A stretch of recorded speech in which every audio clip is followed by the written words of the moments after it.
thing I knew about getting out on your own is if you can't swim, you're gonna sink. That was technically the story I got. And I'm like, I can't swim. I can't swim.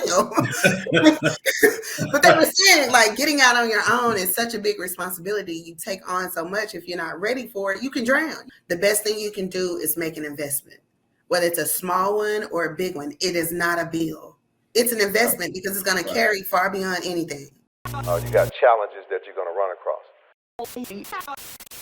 I go to work every day, but I also have 2 children. I have an 18-year-old, I have a 12-year-old. But the only thing I can think is if I leave home today and went out and something happened to me, would my children be okay? I don't want no GoFundMe. Please don't no fish fry for me. Right. I don't see my mama going to church and in the special announcement section, she is getting up with a pot saying, "Hey, could y'all help bury my?" I don't. For one, I respect my parents enough to not want to leave that burden on them. 1, 2, I want my children to know that their mother went to work every day and set something aside for them to give them a better start. On the flip side of that, I also educate my children about money because I very well could have a nice life insurance policy that I leave my children, but if I'm not educating them on money, investing, how to be smart and wise about your money, it's kind of pointless because I can leave you $500,000 and you blow it within a year. Right. So it's 2 parts to not only investing in life insurance, but understanding what the investment is and how long it could carry out. So I'm glad we're having the conversation. I feel a lot more people should I hope this turns on a light bulb in someone's mind to say, let me look at my insurance if you have it, or let me talk to someone if I don't have it, so I have an understanding. Because it's an uneasy topic for a lot of people. Because of course you're talking about death, so a lot of people are like, I feel like I'm planning for death, and I'm speaking on. You're not speaking on it. We're gonna die. Yes, that's a guarantee. That's guaranteed. In fact, like yeah. You may not know if you got a job tomorrow. You may not know if your car is going to work tomorrow, but it is a guarantee just as well as you're born. You're going to die. So it's a tough conversation. It may be an uneasy conversation, but it could be the greatest investment that you make, not only for yourself, but any kids that you leave behind. Or even if you don't have kids, you may have a wife. You have a wife, you own a home. Do you want your wife to struggle and not be able to maintain that home without you? Like it's so many ways around life insurance, whether it's a whole term or a whole life policy, which covers you your whole life, or it's just a term policy that covers you for the time being and the years you need it to cover. So it's definitely something that I would like more people to take interest, especially our people to take interest, and just being open to listen, to ask questions, to read. Right. Yeah. Because the information. Yeah. I was the other day, I usually walk the Chattahoochee Trail. It's not too far from me, but it had been raining a lot. And so usually in that trail, when it rains heavy, snakes come out. So I wait till it dry up before I go through that trail again. So I decided to walk like on the street, and it was the way I went. It was a lot of police cars and an ambulance there, and I could tell it was a motorcycle accident, and they had the sheet over the guy. So I'm assuming, I'm usually always with my camera, but I said I can't do that. So I'm assuming that, but I was thinking, I'm sure he woke up this morning not thinking that was gonna happen to him. Right. And so when we wake up every day, we don't know. And so every day is a gift from God, when you think about it. But we need more of this information into our community, a lot. And I don't know but again, if it helps one person, if one person view this and it helps that one person to do something, then it's worth it. So talk a little bit about the cash value side when you said that when your son, when kids turn different ages and they grow up, and the parents usually take, well, is it the parents or the son, or the child can do that? Which one on the cash value? It's whomever the beneficiary is of the policy. Okay. So if you take out a life insurance policy when a child is under one, it could be anywhere from 10,000 up to, the amount of the policy would depend on what you're willing to invest in the policy.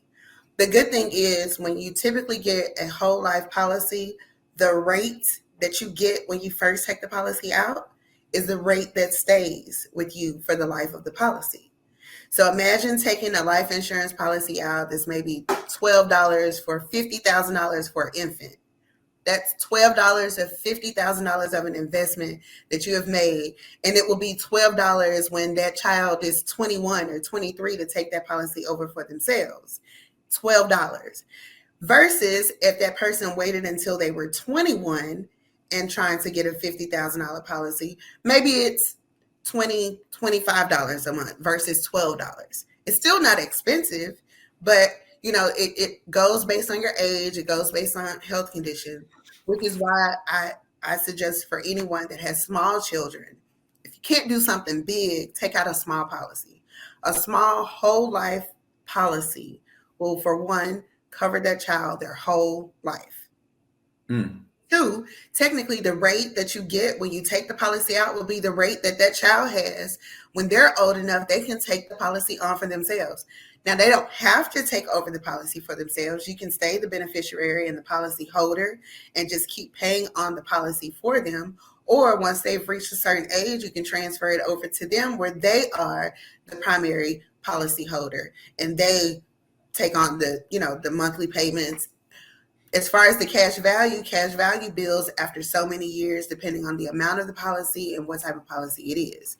But typically, like I said, if you take out a policy on a young child, a whole life policy that builds cash value, by the time that child is 21, 18, depending on the policy and the amount, you could have a good $2,000-$3,000. It may not be like a lot of money, but it's still something more for a young adult that they can take and put towards something, whether it's a down payment on an apartment or their first home, furnishing their living quarters, or getting their first vehicle. It's not an expense that they have to think like, oh gosh, where am I going to get this money from?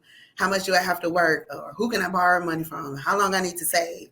That money has the person that took the policy out has already kind of alleviated that stress on a young adult, which to me, in my opinion, gives you a heads up. I'm learning with my 18-year-old son, and I tell him all the time as we go through certain life experiences as he's growing up, I'm proud of myself, for one, that I've made certain sacrifices. I've done certain things. I learned from my past experience. I'm sure if my parents could have did more for me coming up, they would have, but they couldn't. They did what they could. Right. I appreciate them for what they did, but me now having children, it makes me want to work harder and do more. I told my son, he just recently got a car, like, hey, you should be proud of yourself because for one, he's been working since 15 and a half.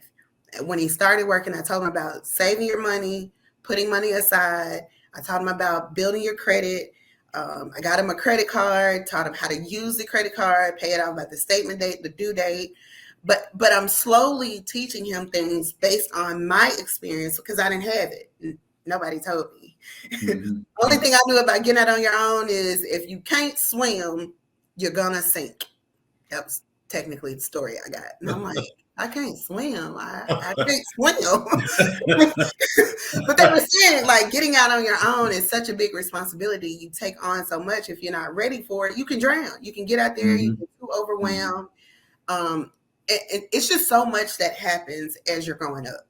Right. So now that I have properly prepared or am properly trying to place things in place for my children, I'm learning as I go. The best thing you can do is make an investment. Whether it's a small one or a big one, it is not a bill. It's an investment because it's going to carry far beyond anything. Like I can buy him some shoes, but he's not gonna like those shoes after a week or two because I know him well enough. Right. And the Yeah. shoes are $250. Yeah, But right. Right. if I can invest in this policy that you have, it's not doing anything for us at this point. We're not touching it. We're not taking anything off of it. But every month I make sure I pay it because one day it's going to be needed.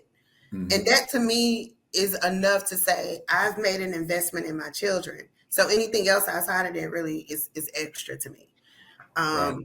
So I think I just more so spoke on the whole life side. Term policies are more so if you have a specific amount of debt that will be paid off in a certain time span, such as a mortgage. If you got a 30-year mortgage, and you take out a 30-year term policy, meaning in the event you pass away, you're married, that term policy, you have a whole life in a term policy. Your term policy, you have a 30-year term policy, which you can cash out on and cover your 30-year mortgage or 15 years, whatever you have left.